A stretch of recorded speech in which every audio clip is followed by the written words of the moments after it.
in talking about the book, let me immediately start by saying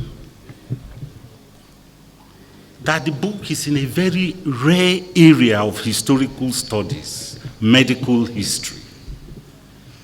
In fact, the University of Ibadan, where I have applied my craft for over 3 decades, we have only had about 4 PhDs after about 70-something years specialized in medical history. And I'm privileged to have supervised 2 of them. I say this because one of the major challenges we have in this country, if you look at 80% of our problems, they are born out of a lack of a sense of history. In our political decisions, in our economic decisions, our children don't know who their heroes and heroines are. Because, for instance, a study done in Ogun State, when I led the Historical Society as president to fight for the restoration of history into our secondary and primary schools, we did a research and we said, who is the most popular Obafemi in Nigeria? And the response we got was Obafemi Martins, the footballer. We thought it was natural, it would be Obafemi Awolowo. I'm trying to hit at something. For me today, it is more of commendation for Rotary, and in particular, the NNPPC. The committee thought it wise that as they reached a critical aspect of the push to eradicate polio, there was the need to document. For me, it was very enlightening. As interviews were conducted across the country, the effort put in. It's easy for people to say, oh, polio has been eradicated. But it's as a great effort put in by men and women, selfless men and women.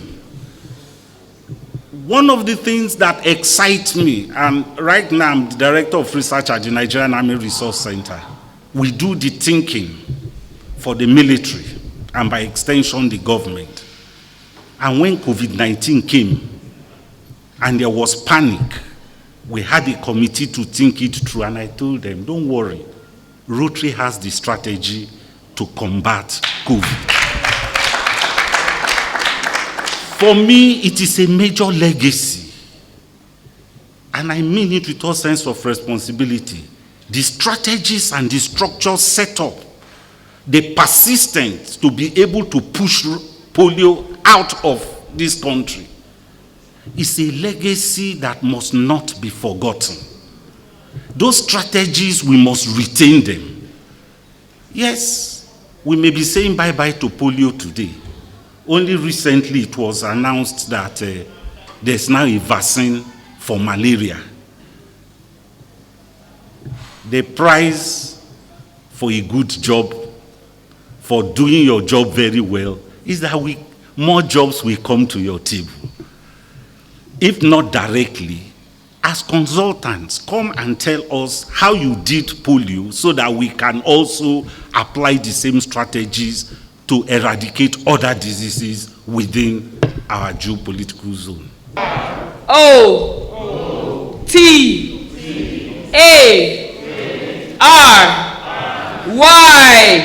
Rotary. Please give us a round of applause. Each person can hold a copy so that we see the copy. There is a hard copy and a paperback. You look at it, you hold it, you feel it. I will call you later on to launch it, then you can read it. Now you can't read it, just hold it. Please raise it up for everybody to see. Nigeria was going to be declared polio-free, and therefore there was the need to document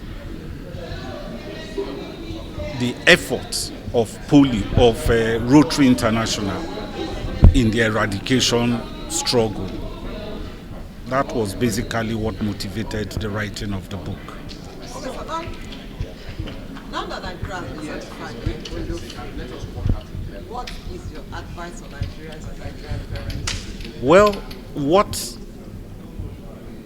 we have succeeded in doing, Rotary and its partners, including the government, is to ensure that there is no case of wild polio for today. However, the struggle is not over.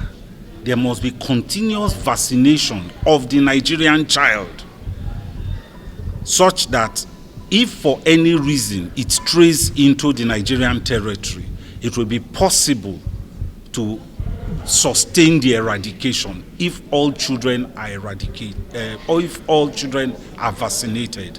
Secondly, I would say that given the structures, the strategies adopted by Rotary to achieve this feat, Nigeria must study closely these strategies in order to combat other diseases within the country. We were free last year, 24th of August, by WHO, which is the world body that is saddled with that responsibility. And August 24th this year, we've been 5 years without a case of the wild polio virus. You may have heard of paralysis due to polio. It's not due to the wild polio virus, which is our main challenge, which is, was the cause that we started this this journey 35 years or more ago. What you're seeing is what we call vaccine-derived virus. This is a mutated virus. In other words, a virus that has changed its genetic listing from the vaccine virus, which is what we have in the oral polio vaccine. The oral polio vaccine, in order to stimulate immunity, is made of vaccines that had been almost killed, but still has the capacity to generate immune response in children. But then, when this virus stays in the environment that is unsanitary, an environment where most children are not immunized, it has enough time to pass through their guts and to survive by changing its genetic composition, which now makes it infective. But we have a new weapon against it. We have a new, well-formulated vaccine that does not undergo this mutation that will make it, paralyze children. And that also we have been using recently. Some of you may be hearing outbreak response. As I speak, one is going on in the FCT and environs to make sure that this new vaccine is used to ensure that after we do 2 rounds, about a month or 6 weeks apart, that will be the end of this vaccine derived. But as far as wild polio virus is concerned, Nigeria is free of that menace. My name is Dr. Tunji Funsho. I'm the chairman of the Nigerian National Polio Plus Committee. I'm